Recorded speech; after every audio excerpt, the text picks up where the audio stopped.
Hi all welcome back. എന്തെല്ലാം വിശേഷം? എല്ലാവർക്കും സുഖമല്ലേ? അപ്പോൾ ഇന്നത്തെ നമ്മുടെ ഈവനിങ് സ്നാക്കിൻ്റെ റെസിപ്പിയാണ്. എന്താണെന്ന് വെച്ച് കഴിഞ്ഞാൽ നമ്മുടെ തലശ്ശേരി കണ്ണൂരുകാരുടെ സ്വന്തം കൈവീശലിൻ്റെ റെസിപ്പിയാണ് കാണിക്കുന്നത്.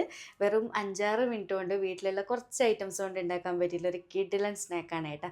പ്രത്യേകിച്ചും കുട്ടികൾക്കൊക്കെ ഈവനിങ് സ്നാക്ക് അല്ലെങ്കിൽ സ്നാക്ക് ബോക്സിലൊക്കെ കൊടുക്കാൻ പറ്റിയുള്ള ബെസ്റ്റ് ഓപ്ഷനാണ്. അപ്പോൾ നമുക്ക് പെട്ടെന്ന് തന്നെ വീഡിയോയിലേക്ക് പോകാമല്ലോ. വീഡിയോയിലേക്ക് പോകുന്നതിന് മുന്നേ ആയിട്ട് നിങ്ങൾക്ക് ഈ ചാനൽ ഇഷ്ടപ്പെടുന്നുണ്ട് എന്നുണ്ടെങ്കിൽ പ്ലീസ് ഒന്ന് സബ്സ്ക്രൈബ് ചെയ്ത് സപ്പോർട്ട് ചെയ്യണേ. അപ്പോൾ ആദ്യം തന്നെ നമ്മുടെ കൈവീശൽ ഉണ്ടാക്കാൻ വേണ്ടിയിട്ട് ഞാൻ ഈ ഒരു ബൗളിലേക്ക് 2 മുട്ടയാണ് പൊട്ടിച്ചൊഴിച്ച് കൊടുത്തിട്ടുള്ളത്. പിന്നെ ഇതിലേക്ക് 4 ടേബിൾ സ്പൂൺ പഞ്ചസാര, അതായത് ഒരു മുട്ടയ്ക്ക് 2 ടേബിൾ സ്പൂൺ എന്നുള്ള രീതിയിലാണ് പഞ്ചസാരയുടെ അളവ് വരുന്നത്. പിന്നെ ഒരു 2 പിഞ്ച് ഉപ്പിട്ട് കൊടുക്കുന്നുണ്ട് മധുരം ബാലൻസ് ചെയ്യാൻ വേണ്ടിയിട്ട്. പിന്നെ ഒരു 1/4 ടീസ്പൂൺ ഏലക്ക പൊടിയാണ് ഇട്ട് കൊടുത്തിട്ടുള്ളത്. എല്ലാം കൂടി ചേർത്തിട്ട് നന്നായിട്ടൊന്ന് മിക്സ് ചെയ്ത് കൊടുക്കുക കേട്ടോ. പഞ്ചസാര മെൽട്ടായി കിട്ടുന്നവരെ തന്നെ ബീറ്റ് ചെയ്തെടുക്കണേ. അങ്ങനെ ഇത് നന്നായിട്ട് മിക്സാക്കിയതിന് ശേഷം ഇതിലേക്ക് മൈദ ഇട്ട് കൊടുക്കണം. അപ്പോൾ ഞാൻ ഈ ഒരു 2 മുട്ടയ്ക്ക് 1/2 കപ്പ് നിറയെ മൈദയാണ് എടുത്തിട്ടുള്ളത്. പിന്നെ ഓരോരുത്തരുടെ മുട്ടയുടെ വലുപ്പം വ്യത്യാസങ്ങൾ ഉണ്ടാവുമല്ലോ, അതിനനുസരിച്ച് 1-2 സ്പൂണ് കുറയാം, ചിലപ്പം കൂടാം. അത് നിങ്ങൾ അഡ്ജസ്റ്റ് ചെയ്തിട്ട് എടുക്കണേ. എന്നിട്ട് ഇതുപോലെ കണ്ടിന്യൂസ് ആയിട്ട് മിക്സാക്കി കൊടുക്കുക കേട്ടോ, ഒട്ടും തന്നെ കട്ടയൊന്നും ഇല്ലാതെ. പിന്നെ ഫസ്റ്റ് ടൈം ചെയ്യുന്നവരാണെങ്കിൽ കുറച്ച് മൈദ ഇട്ട് മിക്സാക്കിയാൽ മതി, കറക്റ്റ് അളവ് കിട്ടാൻ വേണ്ടിയിട്ട്. അപ്പോൾ ഇതുപോലെ കണ്ടിന്യൂസ് ആയിട്ട് മിക്സാക്കിയിട്ടുണ്ട്. നമ്മുടെ ബാറ്റർ റെഡി ആയിട്ടുണ്ട് കേട്ടോ. ഇത്രയേ ഉള്ളൂ പരിപാടി. പിന്നെ ഒരു കാര്യം ശ്രദ്ധിക്കുക, ഒട്ടും തന്നെ എക്സ്ട്രാ വെള്ളം കാര്യങ്ങളൊന്നും ഒഴിക്കരുത്. ഈ ഒരു മുട്ടയുടെ വെള്ളത്തിൽ തന്നെ മൈദ മിക്സായിട്ട് കിട്ടണം കേട്ടോ. അപ്പോഴേ കറക്റ്റായിട്ട് കൈവീശൽ റെഡിയായി കിട്ടുള്ളൂ. ഇനി ഇതിപ്പോൾ റെസ്റ്റ് ചെയ്യാൻ വെക്കേണ്ട ആവശ്യമൊന്നുമില്ല, ഡയറക്റ്റ് നമുക്ക് ചുട്ടെടുക്കാം. അപ്പോൾ കൈവീശൽ ട്രഡീഷണലായിട്ട് രീതിയിൽ ചുട്ടെടുക്കുക. ഇതുപോലെ ചിരട്ടയിൽ നമ്മുടെ ഹോള് വെച്ചിട്ട്, അതായത് ചിരട്ടയുടെ ഹോളുള്ള ഭാഗമില്ല, അതിൽ ഒരു ഹോൾ ഓപ്പൺ ചെയ്തിട്ട് ഇതിലേക്കൂടെയാണ് കേട്ടോ ചുറ്റിച്ചെടുക്കുക.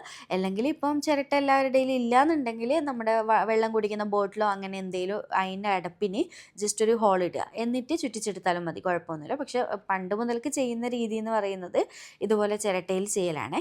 അപ്പോൾ ഇതുപോലെ കുറച്ച് മാവ് ചിരട്ടയിൽ ഒഴിക്കുക. ആദ്യം ആ ഒരു ഓപ്പൺ ചെയ്തിട്ടുള്ള ഹോള് ജസ്റ്റ് ഒന്ന് വിരൽ വെച്ചിട്ടൊന്ന് പ്രസ് ചെയ്ത് പിടിക്കണേ, അല്ലെങ്കിൽ നമ്മുടെ മാവ് അടിയിൽ കൂടി പോകുമല്ലോ. എന്നിട്ട് വേണം ഇതുപോലെ സ്പൂൺ കൊണ്ട് ഒഴിച്ചിട്ട് ഡയറക്റ്റ് എണ്ണ ചൂടാകുന്ന സമയത്ത് ഇതുപോലെ എത്രത്തോളം വേണം അതിനനുസരിച്ച് ഇതുപോലെ ചുറ്റിച്ചെടുക്കുക.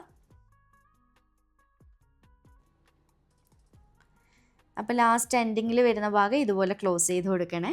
ഇങ്ങനെ ഒന്ന് മിഡിൽ കൂടി ഒന്ന് ചുറ്റിച്ചെടുക്കണം കേട്ടോ. എന്നിട്ട് കുറേ ടൈം വെക്കുകയൊന്നും വേണ്ട, പെട്ടെന്ന് റെഡിയായി കിട്ടും കേട്ടോ. 1-2 മിനിറ്റ് കൊണ്ട് തന്നെ കുക്കായിട്ട് കിട്ടുന്ന ഒരു ഐറ്റമാണ്. അപ്പോൾ അതാ തിരിച്ചും മറിച്ചുമൊക്കെ ഇട്ട് കൊടുക്കുക. എന്നിട്ട് നല്ലൊരു ഗോൾഡൻ ബ്രൗൺ കളറാകുന്ന സമയത്ത് എണ്ണയിൽ നിന്ന് കോരിയെടുക്കുക. ഇത്രയേ ഉള്ളൂ. ബാക്കിയുള്ളത് മൊത്തത്തിൽ ഞാൻ ഇതുപോലെ ചെയ്തെടുക്കട്ടെ. അങ്ങനെ ഇതാ നമ്മുടെ കൈവീശൽ റെഡി ആയിട്ടുണ്ട്. നല്ല സിമ്പിളല്ലേ ചെയ്തെടുക്കാൻ വേണ്ടിയിട്ട്. അപ്പോൾ എനിക്ക് ഈ ഒരു 2 മുട്ട വെച്ചിട്ട് ഇത്രയധികമാണ് കിട്ടിയിട്ടുള്ളത്. നമ്മൾ ചുട്ടെടുക്കുന്ന വലുപ്പത്തിനനുസരിച്ച് വ്യത്യാസങ്ങൾ വരാം കേട്ടോ.